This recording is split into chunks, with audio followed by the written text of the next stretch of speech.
You're not the only one. Out of here, please. First Amendment right. Have good conversations and make good friends. Thank you. She's warned now. I did not hear anything. We got to be very clear when we need to hear these. She can't finish her I'm sentence. going to call a 15-minute recess.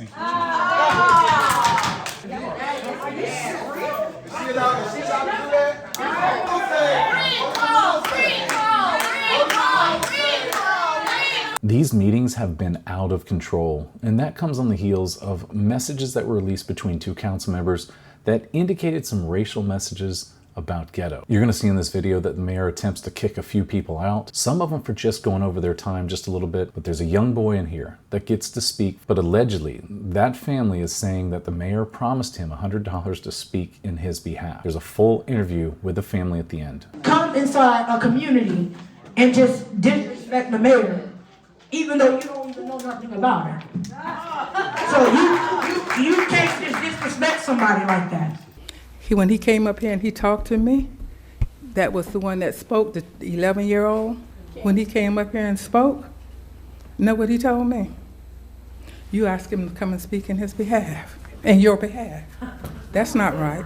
That's not right. That young man stood right here, and I told him at that time, we are all your community. It's a shame that we have so much division in a beautiful city where people could come and feel that hometown spirit, that love, the genuine love.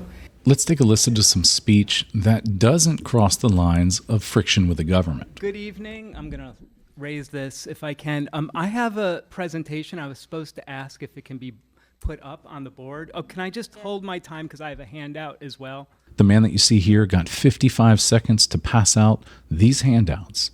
And then once he was done with that, he got another 5 minutes worth of time. What you're going to see now is a woman who attempted to come up here and finish the sentence, went over the time by 10 seconds, and she's threatened to be kicked out. Kellyanne Marks and Alex Tiamson have a conversation on Facebook on the city Facebook page. Mark complains that Councilwoman Lisa Stafford has asked for cones for her street. Tiamson replies, always thinking about herself. Marks replies, her neighborhood, her city. They laugh. Tiamson reveals that the city has asked them to present an NAAC award to Sharon Stafford. Tiamson says, ridiculous, so ghetto. Mark says, they won't ask me, LOL, they know better. Kelly shares 3 clearly racist memes. 2 memes of black women when reading, honey please, I'm a child of the ghetto. And the other, now everybody wants to be ghetto fabulous. Ghetto. Does the word ghetto refer to Lisa Stafford, Sharon Stafford, or the whole black community of Orange City? Let's talk about the Staffords. Sharon Stafford is the CEO and visionary of Everybody is Somebody Incorporated. She is a board member of the African American Museum of Arts, co-chair of the Volusia Remembrance Coalition, member of the National Women Association, the Greater DeLand Chamber of Commerce, and a resident of Orange City for 60 plus years and more. She is one of the first 5 black children to cross racial lines and attend the all-white Orange City Elementary School. Think about that. She won Citizen of the Quarter recently. How ghetto. Lisa Stafford, who spent 3 years serving our city as a councilwoman, is the first African-American elected and seated to serve on the Orange City Council. Thank you, Lisa. She is part of the Hispanic Chamber, the Rotary Board, a former member of the Planning Award, and has received multiple awards for her community service. How ghetto. I spoke with Sheila Rush, a resident who happens to be black and lives in Mrs. Stafford's neighborhood. In August, Sheila's house burned down. The house and all of her possessions are a total loss. Her 5-year-old granddaughter lost her bike, scooter, and tablet. Miss Marks took a picture of herself with Miss Rush back when she was campaigning. They know each other. Naturally, I asked Mrs. Rush if Marks or backpack buddies had assisted her after the fire. After all, she has 2 warehouses full of household supplies to give to her residents in needs. Mrs. Rush replied, not a thing. Sheila, she spearheaded the relief for another family whose house burned a month later. Remember the little girl who needed 50 teddy bears? Marks posted that all over social media. She collected household supplies for them. Sheila's response, were they black? Marks called me last year and complained about an NAAC meeting she had attended on behalf of the city. She said, I will never attend another one.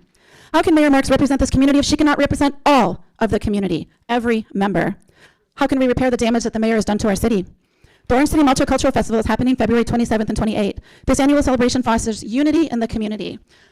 I want to ask the city and the council to join forces with our citizens and make this the best damn multicultural event that Orange City has ever had. Time's up. I have flowers for anyone who wants one. We're posting more information on Orange City Proud. I'm ready to eat good food, have good conversations, and make good friends. Thank you.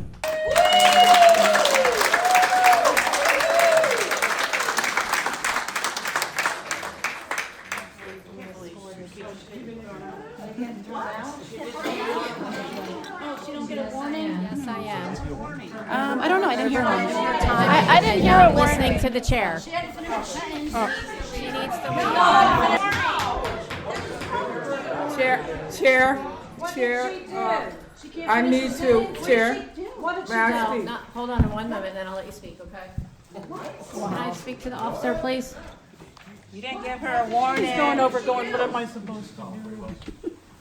Mayor, I did not hear a warning get issued to her. That's right. You gotta make this I very did clear. say a warning, and I'm not going to do this, okay? No.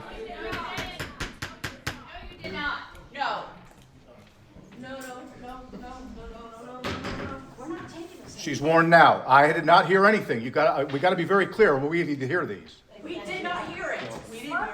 Well, that's, the reason you can't hear it is because everybody keeps yelling out. I did say, time, your time's up, leave, and she kept speaking. That's it. I'm not arguing with this. She can't finish her You know what, I'm going to call a 15-minute recess. No white again.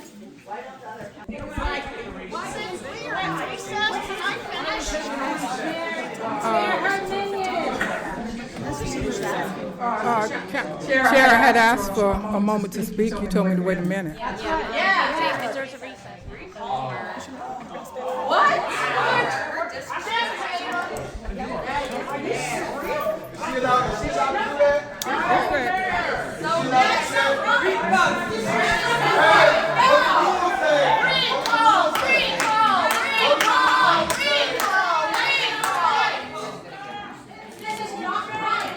This young man put out a powerful speech, and it was a really good speech the other day at the council meeting, and I was impressed for it. But there was a little bit of a shift in that speech when it started to defend the mayor, and it was really strange to hear that from someone that was 11 years old.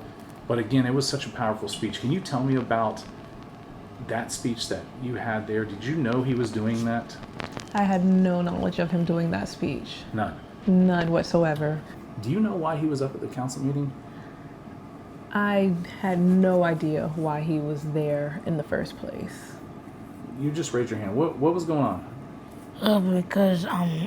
Because there'd be like meetings about the skate park that's at Coleman Park, and I thought it was a meeting of Coleman Park, and I came, and I didn't know what the meeting was about because there were two meetings, and I didn't know what they were about. And so you went there understanding there's a skate park meeting? Mm-hmm. And I saw a skateboard out front of the council meeting. Which was mine. Did you ever talk about the skate park meeting there? Why not? Well, because the mayor, Kelly Marks, said that she would pay me $100 for me to defend her on her behalf. And that's what made me say that, because I wanted the money, and then she never gave me the money, so then I got angry, and then I just went home. Okay. Did you know that he was up there for the skate park meeting or now for this? No, it wasn't after. Did the mayor contact you? Not at all. Has the mayor contacted you to this point? No. So, promise of $100 to speak on her behalf. When did she approach you to tell you that? Well, see, how it started was I went to the mayor because I wanted to see what was the signing about, because they were like signing papers and they were giving it because they were speaking, and I didn't know what they were technically speaking about. Sure. So I said, what was the meeting about? And then she said, hey, you know what? I'll pay you $100 if you can speak on my behalf. And then I took it because I wanted the money. And then everybody started disrespecting her, and I didn't know what was going on. And then when I said that, that's when it kind of just pushed everybody to the edge, and then I was on social media. Have you ever met the mayor, Mama? Never. Never. Have you met her before this? I seen her once, Uh-huh. and that was at my pastor's church anniversary that's on Thorpe Ave. Did you actually talk to her at that point in time? Never No, had? but Okay. she was giving my pastor a reward. A reward. Okay. You want the money that she promised you? That's what you want. So you want to have, either the city or her. She works for the city or for the people, and you fulfilled what you were asked to do as a promise to pay, and you didn't get it. Is that what I'm getting? She didn't pay you at all. Nothing. Nothing. Nothing What at do all. you want to happen, Mom? Is there something that you are desiring here?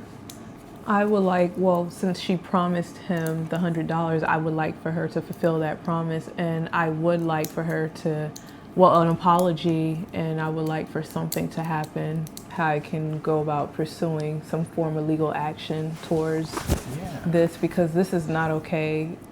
He had no business being up there, and she should have reached out to me as the parent. Even though I had no knowledge of him being there, there was another way to, reach out and say, hey, is it okay for him to speak on my behalf? But I feel like she took advantage of the situation. I understand where you're coming from there. Well, young man, I appreciate it. Mom, I appreciate it. I attempted to reach out to the mayor via phone and email for a comment. I still have yet to receive anything back. In addition to this, we tried to speak to several members at the city, but they also had no comment on this situation.